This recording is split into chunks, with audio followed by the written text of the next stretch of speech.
केजरीवाल जी, आप जो बार बार कहते हो कि नंबर वन, किस चीज में नंबर वन? देश में सबसे महंगा पानी दिल्ली में नंबर वन, दुनिया की सबसे प्रदूषित राजधानी दिल्ली नंबर वन, देश के सबसे ज्यादा भ्रष्टाचारी मंत्री दिल्ली नंबर वन, देश में सबसे ज्यादा विधायक जेल में दिल्ली नंबर वन, देश में सबसे ज्यादा कचरा गली गली में फेंका होना दिल्ली नंबर वन, देश में कचरे का पहाड़ का ढेर सबसे ऊंचा दिल्ली नंबर वन, देश में शराब घोटाला दिल्ली नंबर वन, देश की सबसे निकम्मी राज्य सरकार दिल्ली नंबर वन, देश में सबसे महंगा मुख्यमंत्री आवास दिल्ली नंबर वन, और देश में सबसे महंगा पानी दिल्ली नंबर वन, और जो गरीबों का हक मारने में दिल्ली नंबर वन, क्योंकि आयुष्मान भारत योजना जिसमें 5 लाख का इलाज मुफ्त में था, दिल्ली ने लागू नहीं होने थी।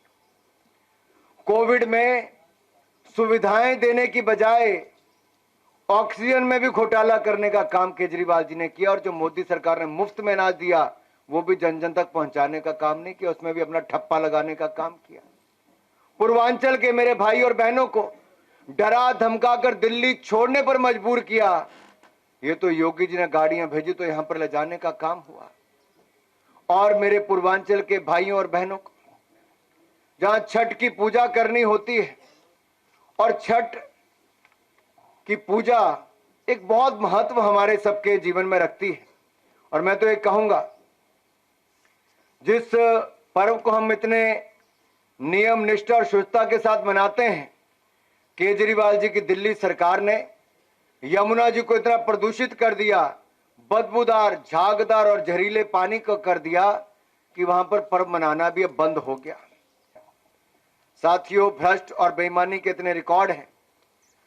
देश और दुनिया में इकलौती सरकार होगी जिसका जेल मंत्री भी जेल में और वहां से सरकार चला रहा है, स्वास्थ्य मंत्री भी जेल में, शिक्षा मंत्री भी जेल में, आबकारी मंत्री भी जेल में, उप मुख्यमंत्री भी जेल में, मुख्यमंत्री भी जेल में। ये जेल वाली सरकार थी, जनता की सरकार नहीं थी। और दिल्ली की जनता अब जाग चुकी है, जेल से चलने वाली सरकार नहीं चाहिए। केजरीवाल जी राजनीति में आने से पहले कहते थे मैं बड़ी गाड़ी नहीं लूंगा, बड़ा बंगला नहीं लूंगा, सिक्योरिटी नहीं लूंगा। वैसे तो 2 बेटियों की कसम खाकर आए थे कि राजनीति में ही नहीं आऊंगा, कांग्रेस का हाथ नहीं थामूंगा। मुझे लगता है राजनीति में आए नहीं होंगे, कांग्रेस का हाथ थामा नहीं होगा। बड़ा बंगला तो नहीं लिया वीरेंद्र सचदेवा जी, बड़ा बंगला तो नहीं लिया ना?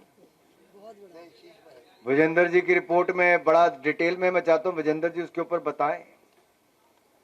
साथियों, 1-2 नहीं, 8-10 बंगलों को तोड़कर इकट्ठा करके बंगला बना, ऐसा शीश महल देश के किसी मुख्यमंत्री का 53 करोड़ में घर नहीं बना होगा, ये बना है।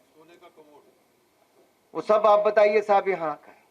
लेकिन मेरा सिर्फ इतना कहना, गाड़ी छोटी नहीं, सबसे बड़ी गाड़ी मुख्यमंत्री वाली वो लेकर आए। एक राज्य नहीं, 2 राज्यों की सिक्योरिटी वो लेकर चलते हैं। ये झूठ और केवल झूठ पर इनकी राजनीति चलती रही।